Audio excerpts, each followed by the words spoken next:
and we logged on the client on his behalf. In this attack, we will do the opposite. We will make the victim log with our own account, on OAuth account, on our own social account, on his client. So the danger of this type of attack, that many websites make the user able to connect multiple OAuth accounts on multiple OAuth providers. So we will link our own attacker account to his original account, so we can take full account takeover. So let's see how it works. If we go to example 2,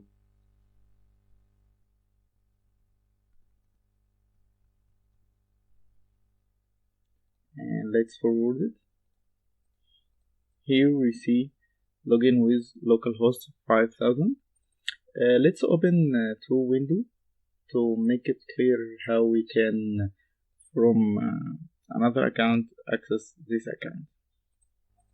First, let's see what's our account ID in this window. Let's do the intercept now. Here in localhost 5000, in this window, we have an account ID 5.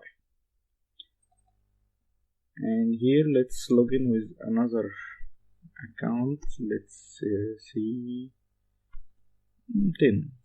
Okay. So here in this window, we are logged as 10. And here we are logged as 5. So let's make it this the attacker account, and let's make this the victim account. Okay, clear? Okay, in here example 2, if we click on login with localhost 5000, he will make the flow as we said before, and he said localhost 5000 ID 5 is linked to your user account. So here we are logged in this client example 2 with our account which is 5 localhost 5000.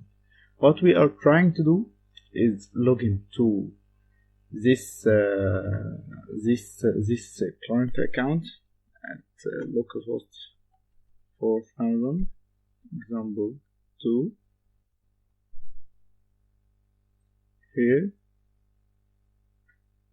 And instead of 10, we will make the user log at this URL with our own account, so we can have a full account privilege on localhost 4000 with our social account, so we can log in whatever we want. How we will do this? Let's examine this URLs again. If we look at HTTP history, example 2, here the original request authorize response type code and client ID example 2 and so on, but the request is missing the state parameter. If you remember when we talked about the state parameter, we will talk about state parameter that it's a random string that we pass it with authorized request, and we must get it back with the callback, so we can make sure that we are the request redirect to us is the same request we sent it before, and no CSRF attack performed here. But here we are missing this URL, that mean that we can perform a CSRF attack in this flow. So how we can do this? We can do this like this. First, we need to perform the first part of the login flow, which is like this.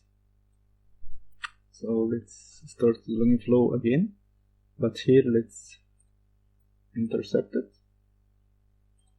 and let's run it.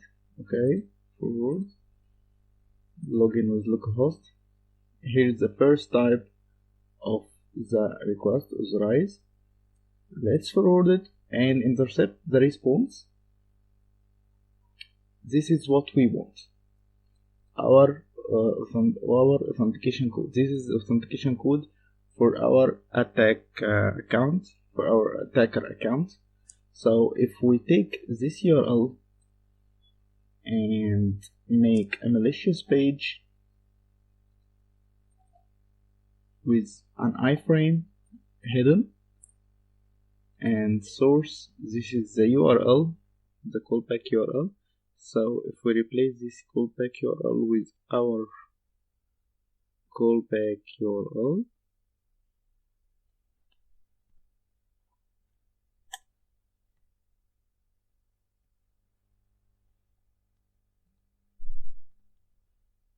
what we will get here, let's send it to our victim.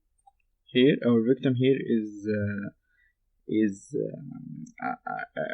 ID with ID 10. So let's send it. Send the victim to here, example 2.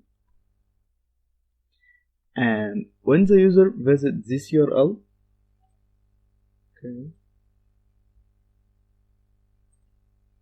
let's see, this will the iframe will load and send it here with this callback. Let's see what the result of this callback. A localhost 5000 ID 5 is linked to your user account. So if we see it here, this is our iframe, a localhost ID 5, which our attacker ID is linked to our victim account. So after that, the OAuth account is linked, so we can log in whatever we want. Okay. Our third attack is open redirect attack. Open redirect attack work like this. Some OS providers do actually make some verifications on or some validations on the redirect URI, but when they find out that the redirect URI don't match the redirect URI in their database, they don't make the authentication flow complete, but it's already redirect to this URL with an error. Okay, we can't make use of this attack to steal access tokens or authentication code, but still open redirect vulnerability. We can redirect the user to a phishing page to something called repeat your password or repeat your authentication or something else.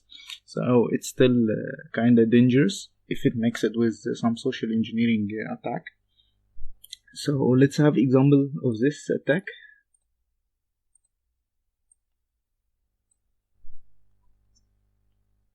Here is a page, example 3, and here is login with localhost 5000. We intercepted this request and let's hit play with redirect URI.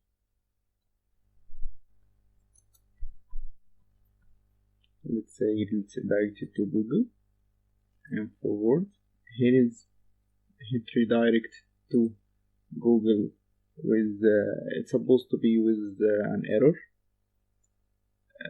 here, but so we can send it to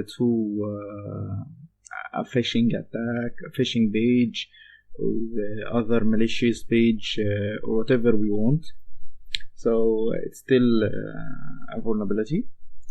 That's all for our video today. In the next video, we'll talk about another advanced attacks on OS. So